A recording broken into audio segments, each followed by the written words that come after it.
Hello दोस्तों, हमारे engineering material channel पे आप सभी का स्वागत करते हैं। आज की इस वीडियो में हम एयर पोल्यूशन एक्ट 1981 के अंतर्गत को पढ़ेंगे। तो देखिए, एयर पोल्यूशन एक्ट जो होता है 1981 के अंतर्गत, तो इसका मतलब क्या होता है? वायु प्रदूषण अधिनियम 1981 के अंतर्गत कौन से रूल इसके बनाया गया है, तो आज की इस टॉपिक में देखेंगे। तो देखिए, छठी पंचवर्षीय योजना 1980 से लेके 1985 में पुनः एनवायरनमेंट पर ध्यान दिया गया। अर्थात छठी पंचवर्षीय योजना में 1980 से 1985 में पुनः पर्यावरण पर ध्यान दिया गया। इससे पहले 1972 में यूनाइटेड नेशन के ह्यूमन एनवायरनमेंट पर हुए एक्ट में इंडिया ने भाग लिया था। अर्थात इससे भी पहले 1972 में यूनाइटेड नेशन के ह्यूमन पर्यावरण पर हुए एक्ट अधिनियम में भारत ने भी भाग लिया था। एयर पोल्यूशन के तात्पर्य किसी सॉलिड, लिक्विड एवं गैसेस वस्तुएं से हैं।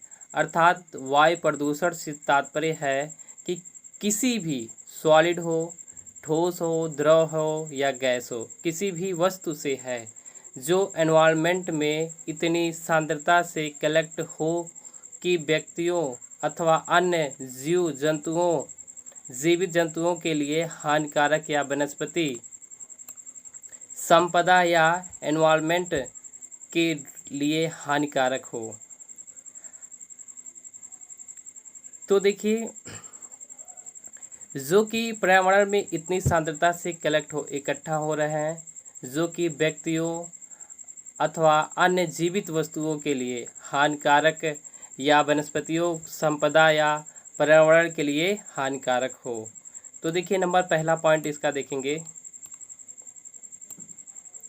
सेंट्रल बोर्ड एयर पोल्यूशन की रोकथाम के लिए वाटर पोल्यूशन बोर्ड की रोकथाम के अनुसार ही कार्य करेगा। अर्थात इस एक्ट के अनुसार कि सेंट्रल बोर्ड एयर पोल्यूशन की रोकथाम के लिए वाटर पोल्यूशन बोर्ड की रोकथाम के लिए के अनुसार ही कार्य करेगा।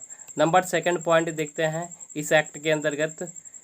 तो presidency board and central board के हेल्प से, अर्थात सेंट्रल बोर्ड के सहायता से इंडस्ट्रियल यूनिट, मोटर व्हीकल के लिए वांछित एयर प्रॉपर्टीज का निर्धारण करेंगे जो क्षेत्र पर आधारित होगा। इसी प्रकार नंबर तीसरा पॉइंट देखेंगे। प्रेसिडेंसी बोर्ड किसी एयर पोल्यूटेंट के क्रियाकलापों को रोकने के लिए सुप्रीम कोर्ट को आवेदन कर सकते हैं। अर्थात प्रेसिडेंसी बोर्ड जो है किसी भी एयर प्रदूषक के क्रियाकलापों को रोकने के लिए सुप्रीम कोर्ट को आवेदन कर सकते हैं। नंबर चौथा पॉइंट देखेंगे। प्रेसिडेंसी बोर्ड की सलाह पर मोटर वैन के मानक निर्धारित कर सकती है।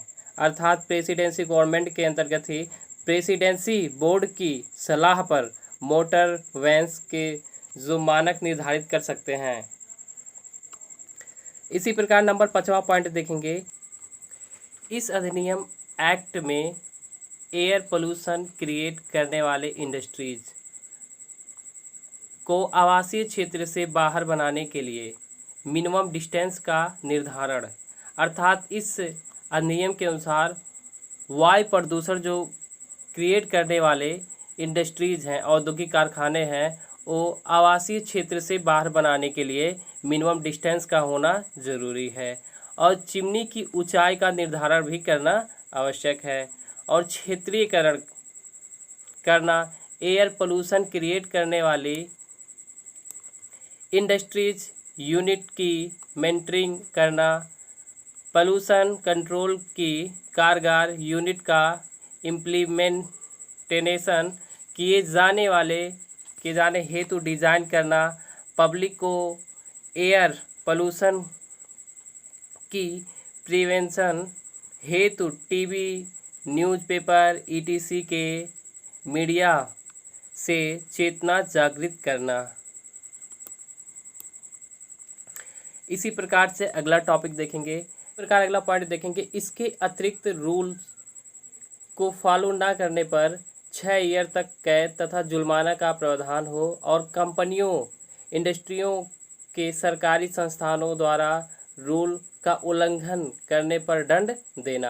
अर्थात इसके अतिरिक्त जो रूल बनाए गए हैं फॉलो न करने पर 6 ईयर तक का कैद हो और तथा जुर्माना का प्रावधान हो। और इंडस्ट्री अर्थात औद्योगिक कारखानों के सरकारी संस्थान द्वारा रूल का उल्लंघन करने पर उन्हें दंड देने का प्रावधान है।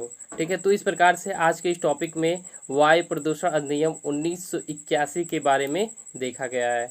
तो इसी प्रकार से अगर ये वीडियो हमारा अच्छा लगा हो तो हमारे चैनल को ज़रूर सब्सक्राइब कीजिएगा और अपने दोस्तों में ज़रूर शेयर कीजिएगा। इसी प्रकार से हम और भी वीडियो आपके लिए प्रोवाइड करते रहेंगे। वीडियो देखने के लिए धन्यवाद।